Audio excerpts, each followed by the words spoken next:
Hey everyone, Diesel1954 here, and today I'm coming at you guys with a new figure review, and that is going to be a review of the Star Wars Power of the Force Tauntaun and Hoth Luke Skywalker. Let's get a good focus in on that. Alright, yeah. So, let's get right into this review and start with the main figure. So, here's the main figure. It's obviously Luke Skywalker in his Hoth outfit from the beginning of Empire Strikes Back. And I have the VHS of Empire Strikes Back right there. I have the 1997 Special Edition VHS tapes right along there. Because these Power of the Force figures, I believe, were released to go along with the 97 re-release of the movies in theaters. And this is how I grew up. This is how I watched Star Wars, growing up with these VHS tapes. So I figured it would be fitting if I had them in the background during this review. So, like I said, this is Luke in his Hoth outfit. It doesn't look great. I mean, the likeness isn't the best. The Power of the Force figures aren't really known for having great likenesses. We'll focus on that. Let me see if I can focus it. Nope. Won't focus. Maybe. Okay. Well, won't focus well, but alright, you can kind of see it there. These figures don't have the best likeness. Their sculpt is alright, but the likeness is a bit off. And the reason I say the sculpt is just alright and not great is because, they really like to buff up their figures with the Power of the Force lines. It's a little funny.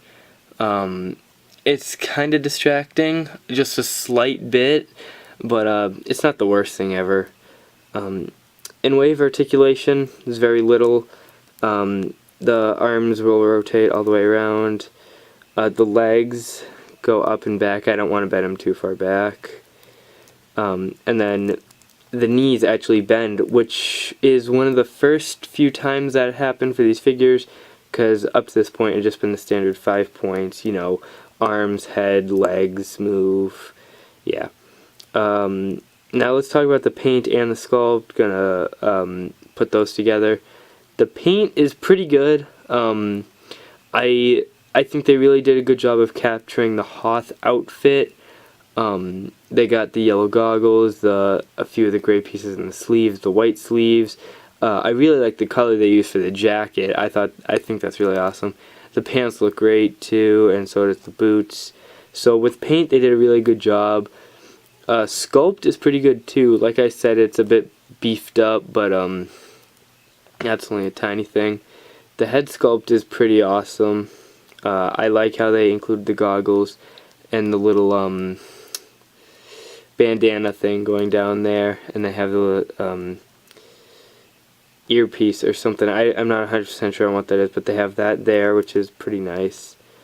So yeah, I mean, a decent figure.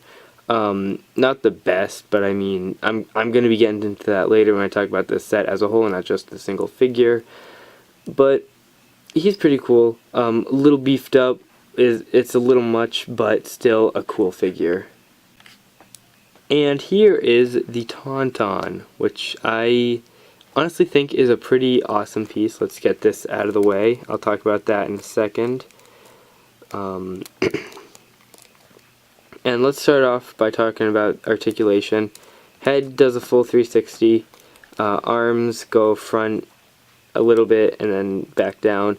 But why would you need to articulate the arms aside from like that and that? Legs can move, but they won't stay. That's because the action feature, which I'm going to save that for last. The sculpt on this guy is really good. You know it's supposed to be a Tauntaun. Oh, I want this to focus. You really know it's supposed to be a Tauntaun. I really love the saddle part of it. It looks awesome with the binoculars down there. It really looks cool. The leg sculpts are cool too. This one looks a little odd with how front facing it is and how the toes are. But it's fine, I guess. They even got the bottom of the feet, which look awesome. A bunch of legal stuff on there. Tail's pretty cool. Not too long. Just about the right height for a Tauntaun, and it ends in this little bit right there, which might be a bit of fur. I don't know. I don't know the full anatomy of a Tauntaun. But the paint job is really good. They're really able to get down the eyes. It's not going to pick up on camera, but they got the pupils painted. They got the spaces around the eyes painted. The rest of the body is pretty much like a gray color, with a few specks of white mixed in there. Not on purpose, they're supposed to be there. And then on the legs, the gray starts to fade down to white on both legs. And the claws are a nice light brown color. And I think that looks pretty cool. Now for the play feature, you have this button right here on the stuff on the back of the saddle.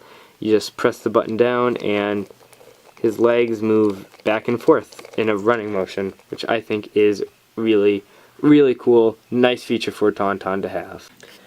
And now let's talk about his accessories, or accessory, because he only has one. He only has the standard blaster pistol. See if I can get a better shot of it. Nope. But it's an alright piece. It's a little large for the figures, but all the power of the Force accessories were. It's a solid black color. It's a cool accessory. I mean, they did a pretty cool job with it. I like the little scope up here. You have the clip right there, and you just snap it into Luke's hand like that.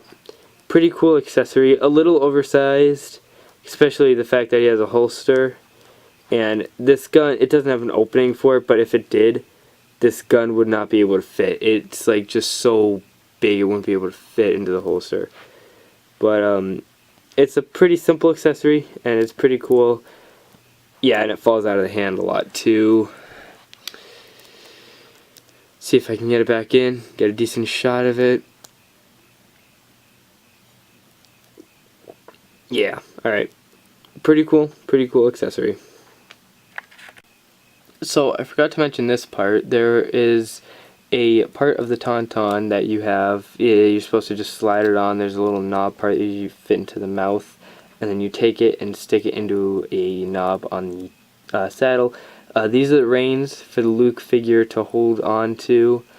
So you can see there's a circular peg there, and like a more rounded, I don't know what the word is, but a more fitted one, I guess it is.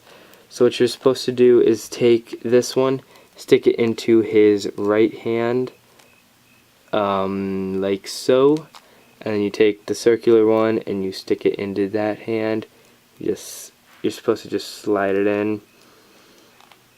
If it would actually slide in, that would be perfect. Alright, there we go. So it slides in like that, he holds it like that, and you have your... Well, in theory, you would have your Luke figure sitting on the Tauntaun if he didn't fall off. So, overall, I think this figure is really cool. It's a Power of the Force figure, so it's actually going to be really, really cheap to buy. I got this for Christmas a few years ago. It was perfect. It was perfect condition in box. A few months before that, I bought a Luke Skywalker from Episode 4. He only cost me $10, perfect condition in box. You go online, these figures are like $8. I saw one running for $4, $10, $12.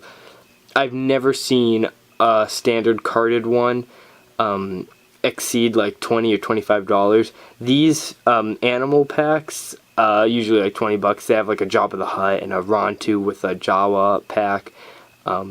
So they're really cheap and inexpensive, and they're really cool figures. Pretty much, they're really nice and inexpensive. So if you need like a Darth Vader or an Emperor Palpatine, you can just buy one from this line instead of tracking down like super expensive ones, because you'll be saving money and you'll get a good figure with it too.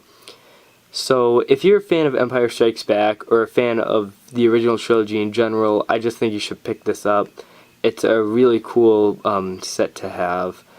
And that is about it, and I would like to get a review out on an SH Monster Arts figure soon, so look forward to that.